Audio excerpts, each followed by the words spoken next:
content of their character. I have a dream today. That was 700 months ago from today. A speech by Martin Luther King Jr. delivered on August 28, 1963 from the steps of Lincoln Memorial in Washington, D.C. Those are the most known words from his speech. But there were others that pointed to the source of the dream and hope. This is our hope. This is the faith that I go back to the South with. With this faith, we will be able to hew out of the mountain of despair a stone of hope. With this faith, we will be able to transform the jangling discords of our nation into a beautiful symphony of brotherhood. With this faith, we will be able to work together, to pray together, to struggle together, to go to jail together, to stand up for freedom together, knowing that we will be free one day. As the nation celebrated Martin Luther King Jr. Day this past Monday, I was reminded that there is a lesson for all of us to remember, to be the salt in this world, well, like he was. Salt that preserves the good morals, that guides the nation out of darkness, out of its convoluted and evil practices, laws, beliefs, and into the light. Whether we will bring about the change or not, we are to proclaim and fight for the truth in peace. It's Saturday, January 22nd, 2022, and today, before we go through the top stories that mattered this week, we'll spend a bit more time in the following two stories. Taking a look at Biden's presidency as it marks 1 year, and a response to the new Canadian C4 law.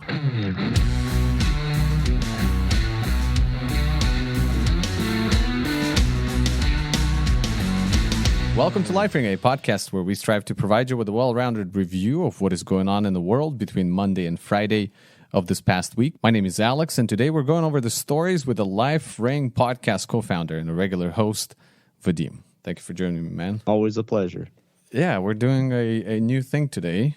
We're sitting in remote locations. Abiding by quarantine paradigm.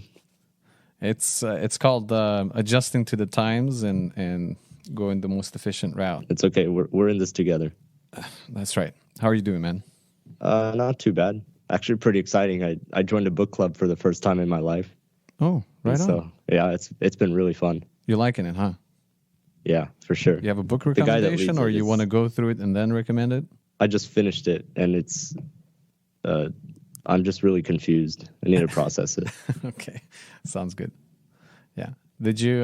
So I know I'll be talking about how the cases around the country are going down, but locally we experienced a surge of sickness. Did it hit you? Yeah, I was down with it like right before New Year's, actually. So it kind of got to me. I don't know if that's early or late, but because I know you had it a little bit later. Yeah, about 10th of. That's why we skipped the last episode. I was just. My family's been down for 2 weeks at this point, so. Dang. It's pretty bad. Yeah, it's weird because like it doesn't really feel any different from like a regular seasonal flu, but at the same time, it's weird that it's spreading so fast. Yeah, I actually couldn't tell you whatever we had. We've never went and tested. We just sort of stayed home and weathered it out. It was just like another flu. Well, all right, let's dive into our next segment. We live in the United States of America, and what a privilege that is. What a blessing it is. You know, we have been blessed beyond measure, I think personally. It's a country of opportunities, country where there's a sense of democracy, where there are rights, there are responsibilities that come with those rights, and so on. So compared to the rest of the world, at least to the majority of the world, this is a great place to live. There are opportunities for every individual here to succeed. Now, not every individual goes after those opportunities. Everybody has their excuses, but... And I make this long-winded introduction because I'm about to review what has happened over the past year, right? And it's going to be a critical overview or review. Specifically, I'd like to take a look at Biden's presidency. Now, I've read a few articles, reviewing what he's done, and would like to share some of my thoughts on how I think this past year went, and Vadim's going to pitch in as well. Again, this is just our view, but I think it will probably reflect what the country is feeling right now, at least partially. Because there are people on the other side who tend to overlook all the bad and look at all the good. We're going to look, I guess, at both. At least we're going to try to. There's certainly a lot of material. Yeah, and so you remember at the beginning of the year, everybody was kind of in a gloomy state. The future looked bleak, and the possibility of new and better year went out with the departure of Trump, is what it felt like. that this year is just going to be a horrible. I mean, this is like the beginning of the world's collapse. And yet, here we are, a year later, still alive. The world didn't descend into anarchy just yet. So, in the fashion of looking back over the year and learning what we could do better, let's look back at Biden's year in office and realize that there's not a lot of doing it better for Biden, not in the past year nor in the next 3 to come. So, as of this year, the rating shows that a majority of the country disapproves of Biden and Harris administration. I think it's around 46% versus 54%. So 46 approval, 56 disapproval. They're saying that the partisan gap from the latest Gallup poll was 83%. So partisan gap meaning like the difference in opinions between parties. Right. I don't know if it's Republicans necessarily warming up to Biden or Democrats getting disillusioned. The Republicans dropped by half. Their opinion never really went above its beginning opinion. So if anything, it dropped. But also, so did the Democrats. What they're saying is it's the largest gap at the end, I guess, of the presidency between two parties. Well, let's see what areas we can talk about. I think the first one is that kind of stands out. A year ago, he vowed to, quote, restore the soul of America. And he was saying that unity is the only way we can go forward and face all the challenges ahead. He was saying it's time to put away the harsh rhetoric, lower the temperature, and see each other again. So this first one is about unity. How do you think he did on unity? I mean, talking the talk versus walking the walk. Did he mention it in this most recent speech? The most recent you're talking about, like the one about addressing the one that was year? like yesterday or 2 days ago, whatever. I didn't listen to it at the anniversary. Oh, okay. I tried to, but it was difficult. I remember moments from this year where it was plainly obvious that unity was not something that he was personally striving for. I can recall moments, talking about, and I know we're all tired of hearing about this, but the attitudes towards people that are reluctant to be vaccinated, right? And so he'll be like, our patience is wearing thin, and like we're trying to be. Well, he's making it out to be like we're trying to be the grown-ups here, and just a bunch of preconceived notions. And then once people are not aligning with that, he makes it look like that's some moral collapse within them, rather than trying to reconcile the sides. And that's blatantly obvious. And I don't know why he even bothers trying to. You could write as many unity themed statements into your speech as you can, but in the end of the day, when he goes off script, or when he's challenged, or the way he continues to, sort of address the other side, it just seems like it's throwing oil into the fire. Yeah, but I mean, at the same time, like, what would he, even from listening to like 10 minutes of that speech a few days ago, like, what would he talk about if there was no new virus going around? Exactly, and so that's. Leading into the next question, the pandemic, it's really one of his top victories is what the stuff that had to do with the pandemic. And one of the things he said, is he met his goal of 100 million doses within the first 100 days in office. But according to CNN, even despite his urging, nearly 40% of population still isn't fully vaccinated as of this month. The whole year was marked by Delta, Omicron. The whole year was marked by forced vaccination, and that federal mandate that was just overthrown this past week, right? The one for the companies with over 100 employees, it was blocked by Supreme Court for being an overreach of federal power. And yet he saw all these things as one of his, top achievements. That was his contribution to, or eradicating the pandemic, which hasn't happened and doesn't look like it's going to happen anytime soon, to be honest. Yeah, I don't mean to expand on it more than we intend to, but the very idea that, like, if Omicron had appeared on its own, like in kind of what we've been experiencing in the last few weeks, right, with just a really fast spreading flu-like disease, like if Omicron had appeared without all the stuff that preceded it, you could say, the Delta and the whatever the first one is, then there would be no possible way to bring the reaction around to where we stand today. And the way that we're talking about it today, like if it appeared on its own without all this baggage bringing it in, it would not be a big deal at all. We would not even be able to really distinguish it, I don't think. Yep. Go into the next one, which, of course, the blame for all economic decisions now can also be put on the pandemic, right?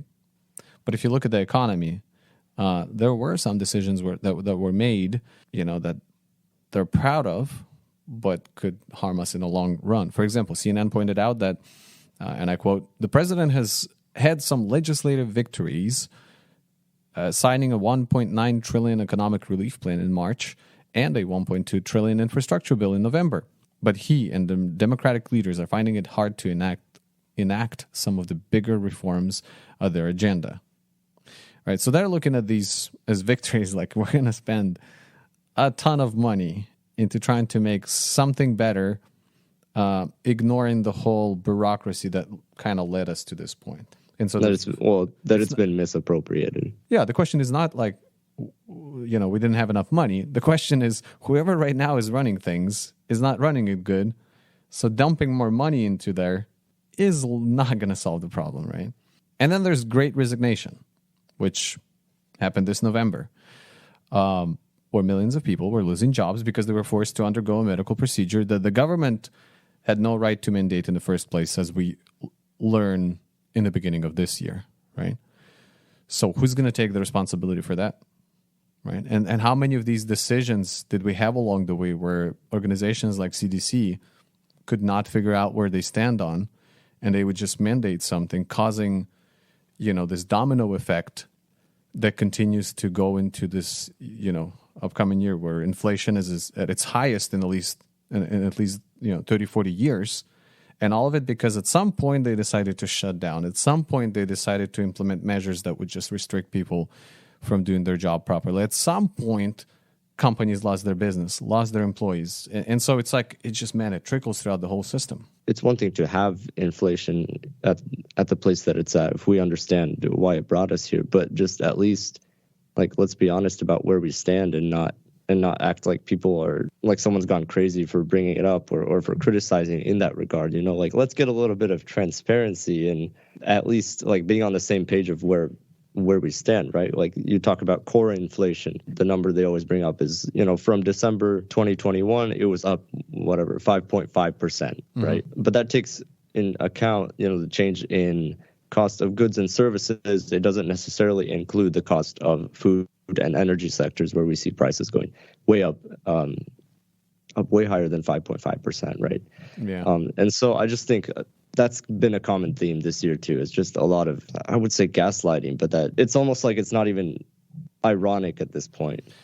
All right. So what about border? You have anything to say about border? I know that was like a big thing in the beginning, but maybe it's anecdotal, but I've definitely seen a lot of non-Hispanic people even taking advantage of the open borders, where you can come in and basically just walk in. I mean, if you get turned around at the border and come back the next day and see how your luck plays out. Yeah, and that would be the other part. Well, first of all, it was a logistical failure, which the Democrats at the beginning of the year failed to recognize completely, right? But then on the other side, you do have, these are people looking for a better life. But then again, who said we're the country that just sort of offers better life to anybody who comes in? Like there are laws in place to protect the well-being of the country itself. And so we've seen that Biden from his side, and Harris, both of them just were failing at managing the situation at the border. Then there's Afghanistan. And that's also something that, where he achieved something here that previous 3 presidents have failed to do. You're right to say that he did do something that the previous presidents did not do, but that doesn't mean that none of them could have done it, if that makes sense. I mean, in the fashion that he did it, probably everybody could have done it.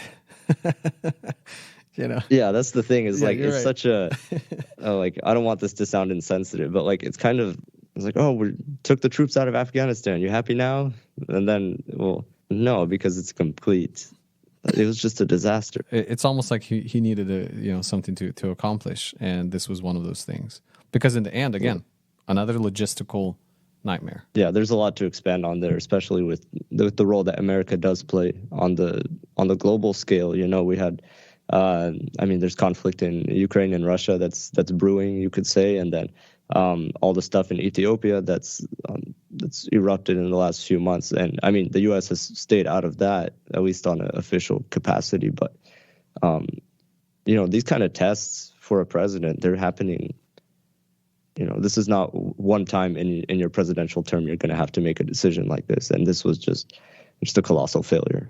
And then the other thing he was trying to, I guess, ride off the wave of the previous year with all the protests that we had going on, he was trying to do some policing reforms.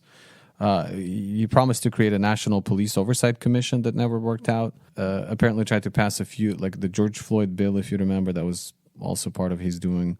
None of that worked out. However, we can say, I don't know if we can blame him for this or not, but we did see certain reforms that sweep the country, and they were not towards, a good direction. I mean, what's happening right now with police, we'll need more digging into.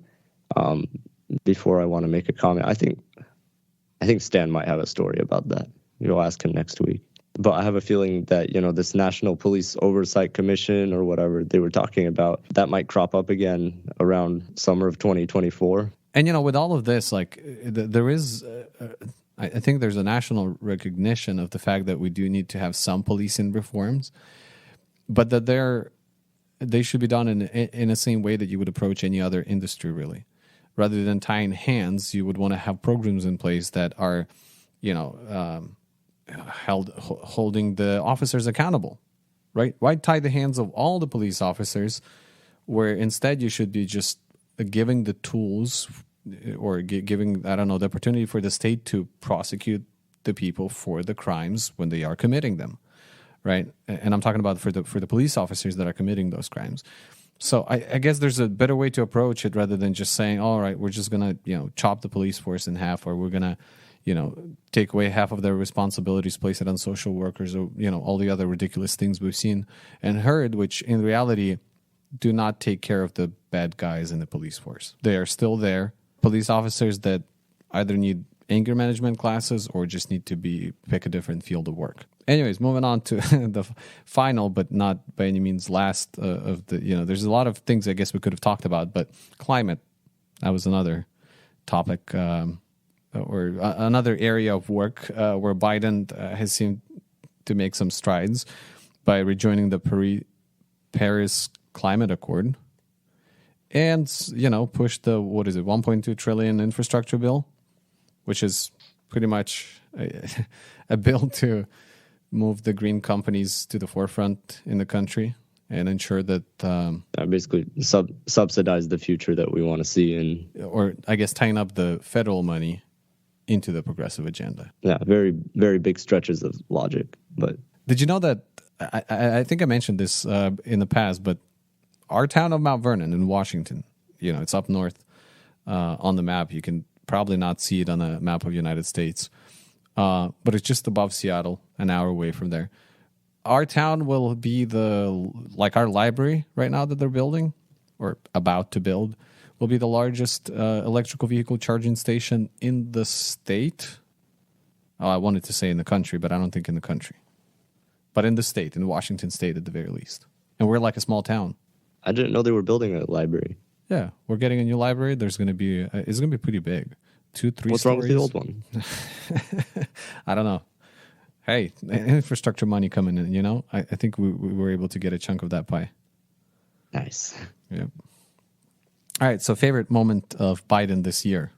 I'm reminded of so much buffoonery. What was your favorite moment? I don't know if I would say favorite, but I was looking through what CNN was highlighting and most memorable. Right, they highlighted the March 19th steps fail where he was stepping. So it's up on the plane. Yeah, but instead of showing a picture of how he's going up the stairs and failing, it was a shot from the side where you could not see him. The only thing you see is the stairs, and then his hand holding onto the rail.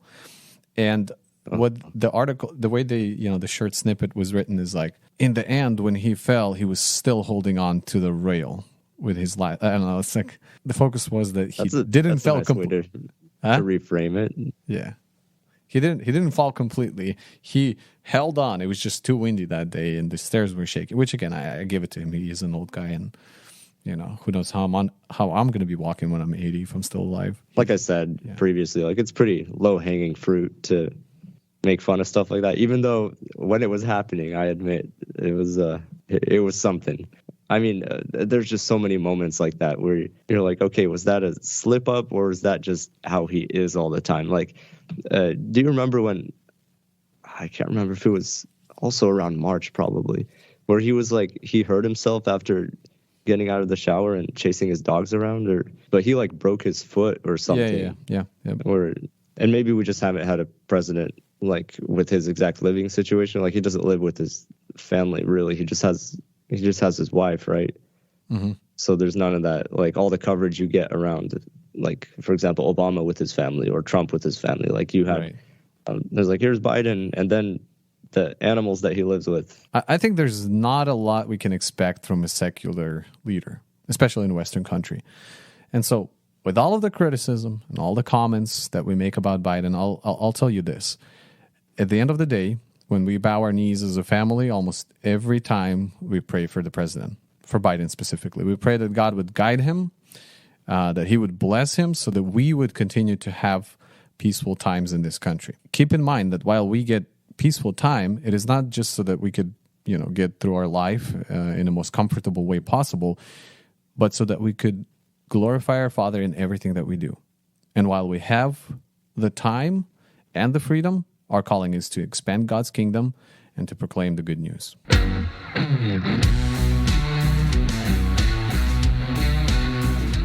All right, so in the world of COVID this Thursday, the federal government apparently began sending out free and home rapid COVID-19 tests. So, Ooh, yeah. Did you get yours? No, but they ran out of, like the Washington's inventory as of today is currently out of stock. Apparently millions of people placed their orders. Oh. And that's going to be through, through the snail mail. Did you see the little thing I had at the bottom of our notes? Yeah. Yeah, the irony of sending rapid COVID tests through U.S. mail. That's not going to be Operation Warp Speed 2.0.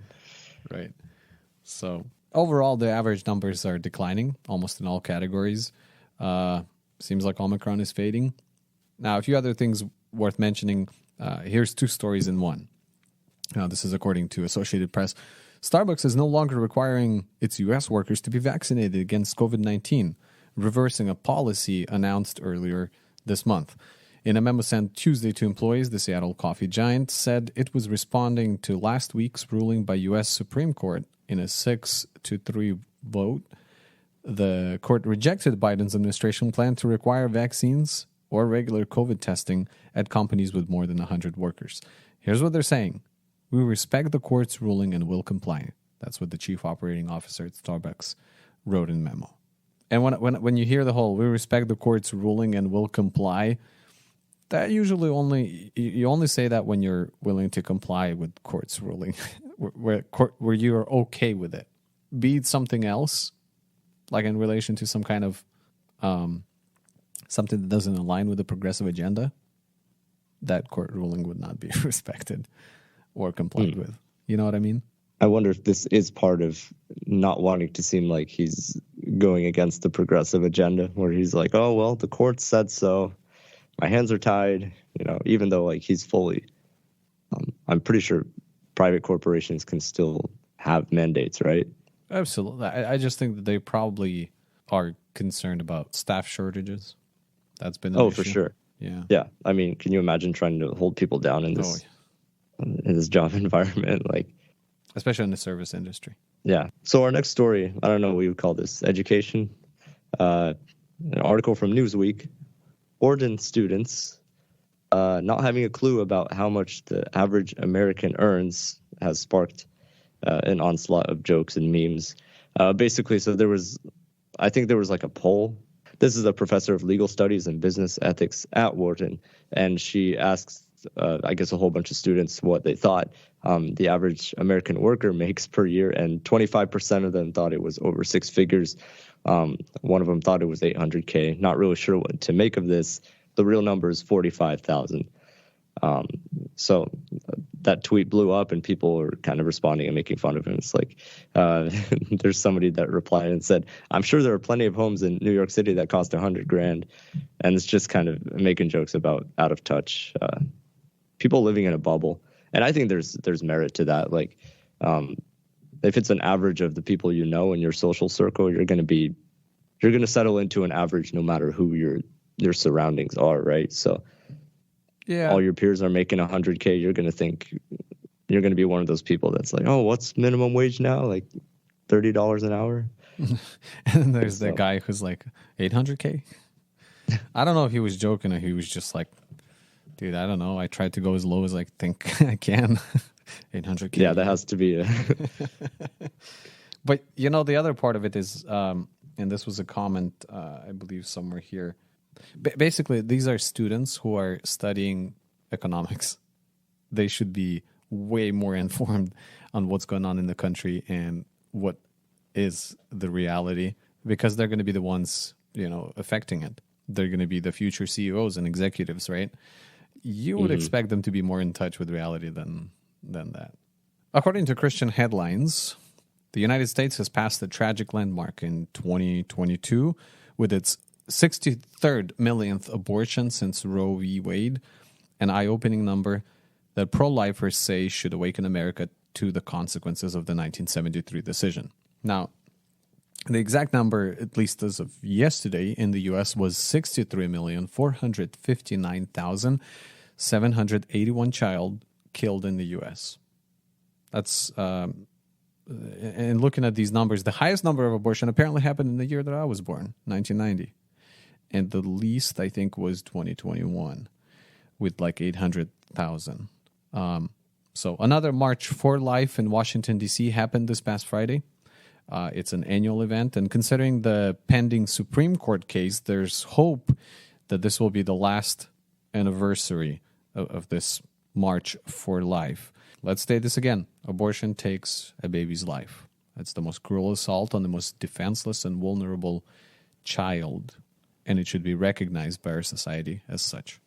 So this next story is from The Hill. Eminem's characters are going to become more inclusive, apparently. So the company came out with a statement, I think it was the vice president, talking about how some of the Eminem's characters, you know, the anthropomorphic whatever that they use in advertisements and you see on all the packages and stuff, that they're going to be more nuanced, and they're going to be part of a global commitment to create a world where everyone feels like they belong and that society is inclusive. So the green M&M, for example, previously seen in ads posing seductively and strutting her stuff, this is from the article, in white go-go boots. And so I guess now she's going to wear a pair of sneakers. The brown M&M described her motto as not bossy, just the boss. That's the other female M&M, I guess. There's another one that's orange, and I guess this one has like an anxiety disorder or something, like a really nervous looking M&M. So I guess that's meant to represent those people, but he's gonna actually, the orange one is gonna be more. He's gonna deal with his anxiety apparently better. Oh, okay. So there's gonna be a character arc. Yep, I see. Well, I mean, and the red one, I think, is gonna be less angry. He's going to be more in tune with his environment and understanding of people or something like that. Yeah. Wow. This like, this stuff is iconic, right? They're saying it's been since 1941 is when they were first released. So. Right. So now they're like personalizing Well, they're getting woke, essentially, is what's happening to M&Ms. Maybe I'm out of touch, but are there people that are shopping and then you see some M&Ms on the shelf and you're like, you know, I'd buy them if I could relate to those anthropomorphic candies a little more. Like I don't get it. Yeah. Around 11 a.m. on Fox Street, that's near Intervale Avenue in Longwood, Bronx, New York. You know what I'm talking about, right? Like you know the area? I've been around the block a couple times. Right. So anyways, a home exploded in flames this past Tuesday. As a result, 8 people got injured and one 77-year-old woman died. So 3 women were inside the house. One died as a result of explosion. The other one was carried out by bystanders, I assume, because she was on the ground by the house when the firefighters arrived. And one was trapped inside and later was carried out by these same firefighters, even though, so they went into the building, then they went out, and later you could see that there was another explosion that happened. So they were but they were able to get her out before that, which was pretty cool. They're both in critical condition. Out of the three, one died. And the other, because I said 8 people got injured. Yeah, the other 3 were apparently the cops. They suffered injuries from smoke inhalation, but they're in stable condition, according to New York Post. Yeah, and it seems there was something like 200 firefighters and EMS people involved. They said there were reports of gas odor in the morning, but the exact cause is still under investigation. So this next article is from CNN, and the title reads, FBI identifies hostage taker at Texas synagogue. So I don't know how closely you've been following the synagogue hostage story. So Governor Greg Abbott tweeted about 20 minutes after they heard a large bang and gunfire from the synagogue that prayers are answered and all hostages are out alive and safe. So we're happy about that.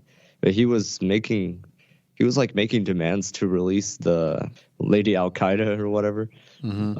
She's serving like an 86-year sentence in prison right now, and so he was. And she's the sister of this guy who was holding them hostage, right?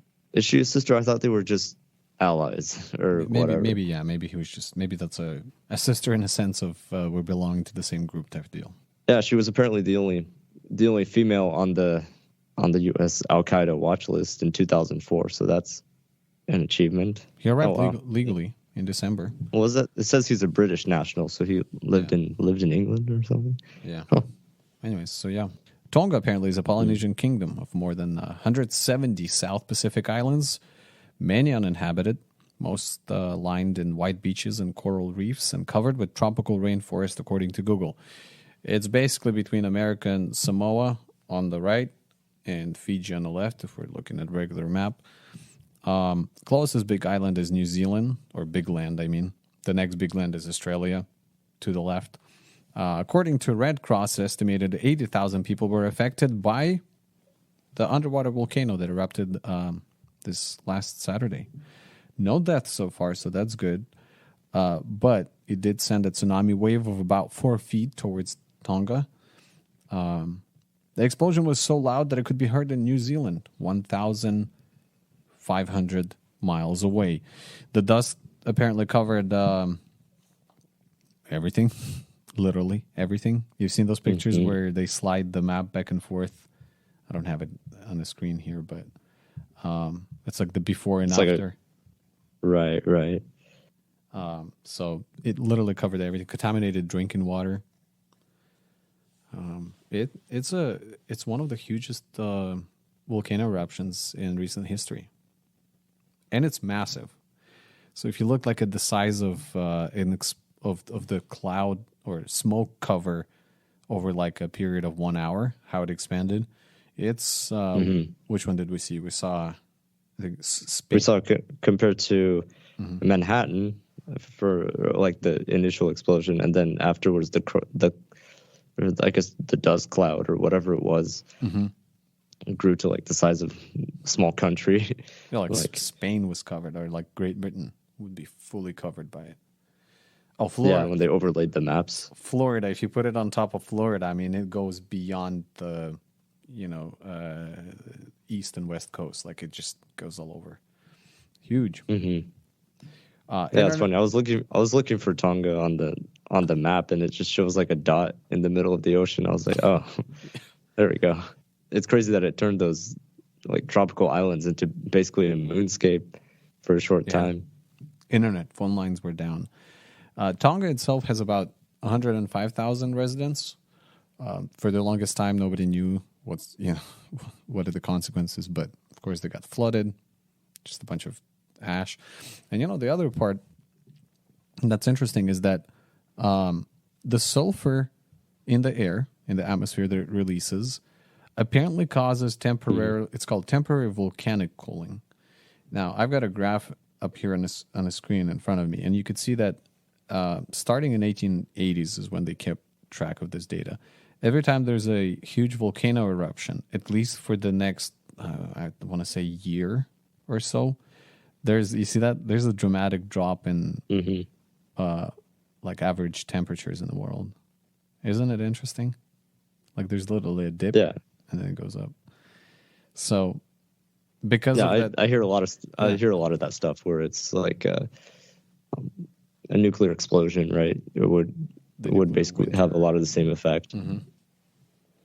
Yeah, and eventually it goes out of the atmosphere. But yeah, it's probably going to get colder. Not super colder, but it literally the difference is less than a degree. I mean, you see that because we're talking about +1, +3. So this is like very, very minor. So there's that. We received a tsunami warning on the following morning. I think at 10 a.m. Oh yeah, there was like, yeah, it's funny because we have a community on Facebook where they share news like that and stuff, and the comments were really something. People were, because there was a tsunami warning for Anacortes or whatever, and most people knew that it wasn't.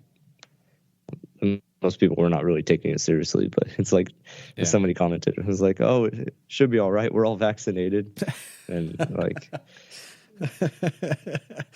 that is funny. Yeah, just to give you an idea of the climate of our discourse here. Yep. Well, Japan also received the warning, and to be fair, parts of California and Alaska did get flooded a bit. I don't know what this website is. TNW. Oh, the Next Web. So here's an article from them. So 5G is grounding planes and freaking out airlines. We found out why.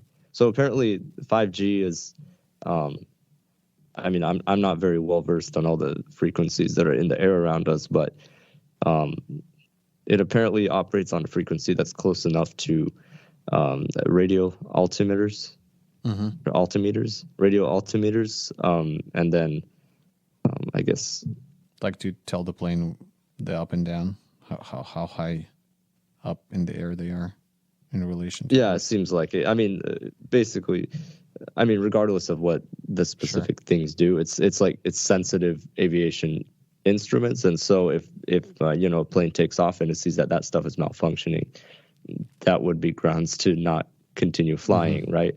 So a lot of that stuff has been happening. There's some investigation going on to whether it's actually 5G causing it or not, but they were saying that they want that immediate intervention is needed to avoid significant operational disruptions to air passengers, shippers, supply chain, delivery of needed medical supplies. And they were asking that 5G would be implemented everywhere in the country except within approximate 2 miles, which is a lot of airport runways, at least in some key airports. Right. So it's either the airlines are wanting, network providers to accommodate their needs, and then it would make sense for the network people to be like, maybe you just need to update your airplane equipment, and so I could see how there's a big conflict in that. But it does say that there's not a lot of conclusive evidence that 5G technology is necessarily behind this, because China and Australia rolled out 5G without any issues, right? And same thing, EU safety authorities saying the same thing, and from the UK. So I guess it remains to be seen. According to Deadline news site, the world's first space-based entertainment studio and multi-purpose arena is to launch in just 2 years' time, and has been revealed as the studio behind the Tom Cruise space film. The groundbreaking studio, known as SEE-1, C1, comes from film producer duo Yelena and Dmitry Lisnevsky's a newly launched space entertainment enterprise. Again, the acronym is SEE. And they will dock to the Axiom's world's first commercial space station, called Axiom Station, which is connected to the International Space Station. All right? So basically, we're talking about Hollywood going to space. So now to the ISS, to the International Space Station, there's going to be actually, I think they're already working on this. There's this Axiom Space Station, which is like a commercial space station. And I think they're planning to film Tom Cruise film there in a year or so, or this year, I believe, in spring. That seems like a lot of extra steps. Like, what can you do in a studio based out of space that you can't simulate here on Earth? But that's like the Hollywood question overall. you can pretty much blow up cars in CGI, but where's the fun in that? You want to blow up like an actual Lamborghini, a real one, the one that costs, that you bought for like a couple $100,000, so that people see like the extravagant damage or extravagant car being destroyed. Same with space. It's like you can totally, like, we can probably film better on Earth, but it's like, no, this was filmed in actual microgravity. A studio in low orbit microgravity, scheduled to open in 2024. Right, but this is something that's like a potential thing that the public can visit, right?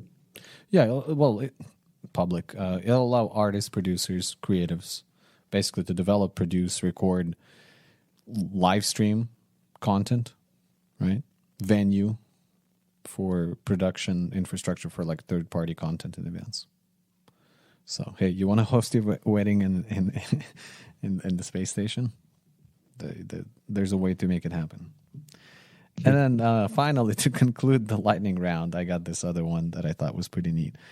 This 555.55 carat black diamond lands in Dubai. So this auction house, Sotheby's Dubai, has unveiled a diamond that's literally from out of this world. Now, it's like this black diamond in the shape of, I don't know, some special Middle Eastern hand symbol, I think is what it said. Middle Eastern palm symbol of the Khamsa, which stands for strength and stands for protection. I think they called it the Enigma. This rare gem was shown off Monday to journalists as part of a tour in Dubai and Los Angeles before it's due to be auctioned off in February in London. This thing landed from space. They picked it up, shaped it into this, whatever you want to call it, shape. It's an odd shape. Yeah, it's expected to fetch 5 million British pounds, $6.8 million. A rock from space. Dang. Come on. That's really exclusive. I actually think it could go for more than that, just because of its uniqueness. I mean, there's people out there paying for NFTs, 20 times more than 6 million. So yeah. That's a big diamond. With how overpriced diamonds are, with a black one like that, I don't know what the carats means. Is that like a density thing? Great question. Have no idea. But it looks pretty. Because I just wouldn't pay 6 million for it. If you had 6 million, you might. Well, that's all for today's lightning round stories. Welcome back to the main segment of the show. We have just one more story to get through today. So last week, I guess specifically January 8th, so that's not really the main focus, I guess. What we need to know is that the Canadian Parliament has pushed through a new law, and it's been a long time coming, not because it's something that we want to see implemented, but just because it's been going through the process for such a long time, and now it's finally been pushed through with relatively little opposition, right? It's another one of those giant bills that tries to usher in radical agendas under the guise of something like aid or patriot, or in this case, the unfortunately named Canadian Charter of Rights and Freedoms. If you hear anybody talking about the C4 bill, this is likely what they are referring to. So have you heard much about this bill? No, I don't think so. Okay, well, I'll try to break it down. It effectively criminalizes anyone that's trying to provide conversion therapy for what used to be pretty freely called, sexual deviance or perversions. So it's trying to make steps in that regard. So while Justin Trudeau is busy using complex calculations to figure out how he can explain marching in the Pride Parade while also selling $15 billion worth of weapons to a dictatorship that beheads gay people, the Parliament was busy producing this gem, right? So this is straight from Canada's Justice Department website. Here's a quote. "Conversion therapy is harmful, even when sought by consenting adults, including because it perpetuates myths and stereotypes that the sexual orientation, gender identity, or gender expression of LGBTQ2 people are undesirable and that they can or should be changed." Did you say LGBTQ2? Yeah. Is that like a new? So I guess instead of finishing the alphabet thing, they're just putting what number of letters follow. Expect that to increase, I guess, over time, but right now it's 2. So it's pretty concerning, right? Like it talks about how anybody that opposes essentially the LGBT agenda is perpetuating myths and stereotypes that, this is something that people need, any kind of therapy for. But what is obviously missing and should be readily apparent is that, there's nothing going the other way where you have children being indoctrinated to essentially disregard any natural, I don't know what you would say, categorization of sex or relations or anything like that, and just rely on the counsel or rely on the guidance of whoever is put in charge of them by the tax-funded institutions. And it's okay to give guidance and counseling if it's towards that, but anything that opposes that is now illegal. So in sections, here's I guess what it specifically gets into. So sections 320.102 to 320.104. It's defining conversion therapy, right? So conversion therapy means a practice, treatment, or service designed to A, change a person's sexual orientation to heterosexual, B, change a person's gender identity to cisgender, C, change a person's gender expression so that it conforms to the sex assigned to the person at birth. And then onwards, it's repressing or reducing non-heterosexual attraction or sexual behavior, E, repressing a person's non-cisgender gender identity, or F is repress or reduce a person's gender expression that does not conform to the sex assigned to the person at birth. So basically it's criminalizing basically like moving someone in the trajectory of straight cisgender and what we would call straight cisgender and then normal gender expression, and also criminalizing the repression of someone that for whatever reason wants to oppose that or push against it, right? Mm-hmm. So double protection. Obviously, there's a lot to be said about the bill, and I don't know if we want to focus all of our time on it, but I know for a fact that all the guys at the Daily Wire probably covered it extensively, but it's still really significant. I'd like to hear your thoughts. For me, what stands out is that this is an example of where the government is stepping in and saying, hey, even when a consenting adult is seeking this, we're going to be the overriding, authority over even the desire of this consenting adult individual. That's where it gets very concerning. It almost sounds like, like how do we distinguish between this and, I'm going to go back to more like, let's go to 1st century AD Roman Empire, right? When they did start to, or 2nd century when, the persecution was pretty heavy, where they're like, we don't care what you believe, we want you to do this. Or even today's, I guess, example of, North Korea or any other kind of country that oppresses, personal beliefs. This kind of seems to go in line, in step with that, where the government decides what you should be able to do about your thoughts and, the kind of therapy that you can seek and not seek. That's very concerning. It seems like an overreach. But that's just from a clearly secular perspective. From a Christian perspective, I guess it's not too surprising that, with all the push towards, the minority transgender views of the country being now, pushed into the government and through the government bills and reforms and laws, that you start to see this rotting that began maybe with the minority group, and we mean it in a moral rotting kind of manner. Now it's spreading, I guess, through the top systems in the government. People from the beginning of the creation are bent on redefining what it means to be human, I guess, straying away as far as possible, sometimes not intentionally, from what God intended us to be. And this is one of those perversions. From the scientific perspective, I feel like there's plenty of, science recognizes that we are sexually dimorphic, meaning that there's only two forms of people, male and female. There's no question about it. There's, of course, genetic hormonal anomalies that result in small percentage of people with intersex condition, which is not a third sex or a new gender. But this is where, we close just like an abortion, for example, we close our eyes towards science and we go with whatever we feel like. In this particular case, if people want to feel backwards, if they want to now feel out of this gender dysphoria back into normality as they perceive it, the government steps in and says, nope, that's reversing our agenda. I find it interesting, the parallels that have to do with how we relate to certain legislature. You could say, like you brought up abortion. Effectively, what they're saying is we have an ideology and we're institutionalizing it. It doesn't matter what your personal opinion on it is. This is just how it's going to be. Versus on the flip side with abortion, where it's like we understand that there can be situations where certain things that are within the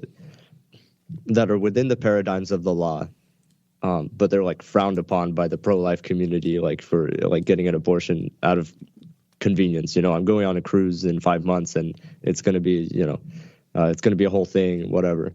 Then you would look at that and look at the moral agency or moral benefit of doubt that the law gives the people, right? Versus the amount of moral agency and moral benefit of doubt that you give to someone who's seeking therapy, who's looking for a way out of their mental state, out of this mental illness. I don't know if that's a comparison that makes sense, but to me, it speaks volumes about just what kind of people are given benefit of doubt and what kind of people are forced into like this rigid institutionalized paradigm. But that's all politics, right? Like if you look at it from a Christian perspective, just this bill on its own, it attacks creational definitions of humans, male and female image bearers of God. It undermines the definition of marriage as a union, because now male and female apparently don't exist. And this was something that was instated by our Lord Jesus. And it's especially insidious to legislate that even if people seek help with what they're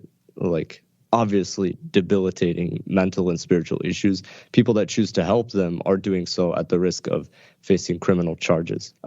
That's very insidious. So there's been a lot of pastors and church leaders that voiced their displeasure at this, and hundreds of them took to the pulpits on Sunday and made a point of preaching about the church's stance on LGBTQ issues, among whom was John MacArthur.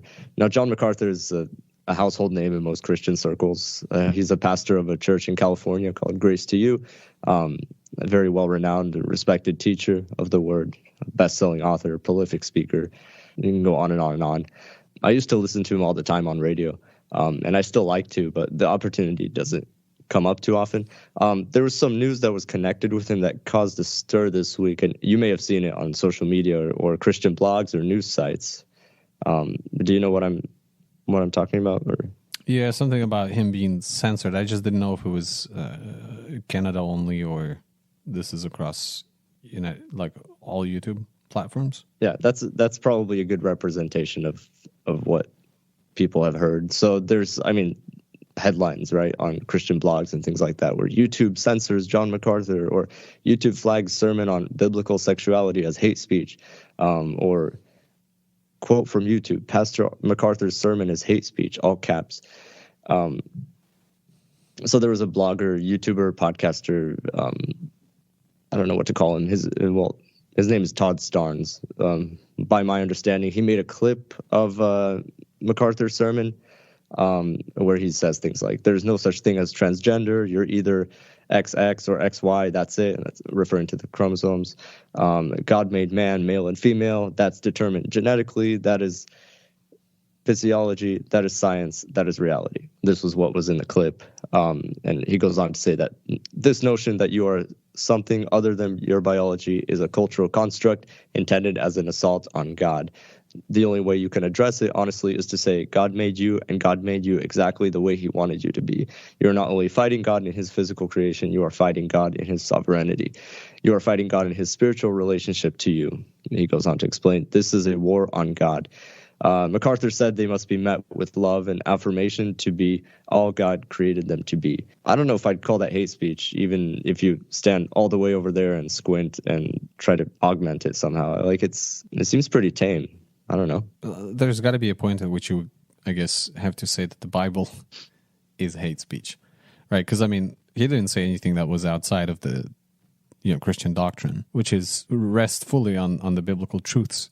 So this, I guess, it's all edging towards the point where it's like, all right, so do we now declare the Bible to be, hate speech? Is that something, that's should be banned or not allowed, or not allowed to be read or not allowed to be preached. There's nothing in that quote I read that you wouldn't have heard on mainstream media outlets that gives Christians any platforms. Like I remember watching Joel Osteen of all people, right? He was on CNN with who's that British guy, the Piers Morgan, and he asked him about his stance on homosexuality, and he just referred to the Bible and said these words are not changing, and 200 years from now they're going to say the same thing. And it's like by the criteria that YouTube is using to call it hate speech, I mean that there's so many things that would fall under that. But we see with this implementation of the C4 law, right, that YouTube is in a sense affirming it. Apparently this was too extreme for their community standards, so they took the video down and gave Todd Starnes a whatever you call it, like a community strike. Mm-hmm. Before we start fielding accusations about how we're crying wolf about persecution or whatever, but I mean, yes, it was a different sermon than what MacArthur preached on Sunday in response to the C4 law. Yes, it was a different guy's account. You can find the sermon on the Grace to You channel. I ended up listening to it. And yes, it was a short clip with a really clickbaity title. But at the same time, again, YouTube is obviously, the timing is too, what's the word, serendipitous, where it's like this new law is coming in and now it's trying to silence any opposition to transgender or perversion ideology, and now YouTube is coming through and affirming it in this community. Granted, there's a lot of stuff that's still on the platform that would fall under this, but this is just one example of the liberties they're taking, and it's getting out of hand. Like some of the most obvious things, like we could talk about COVID censorship. They'll use keywords and go through like a really long stream and find one thing where they find dissenting ideas, or even certain people, when they're mentioned, like their names will be grounds for canceling. Like that one doctor, I'm not going to name him, but he was on a very famous podcast interview show where he mentioned, like, he was talking about mass hypnosis. And so that was what everybody was talking about for the last week. And so they basically turned his name into a reason to flag videos and content on YouTube and demonetize and things like that, just for mentioning his name, right? Mm-hmm. So I'm not going to call it persecution, because obviously you don't have to look far to find more extreme examples. I mean, listen to our previous episode.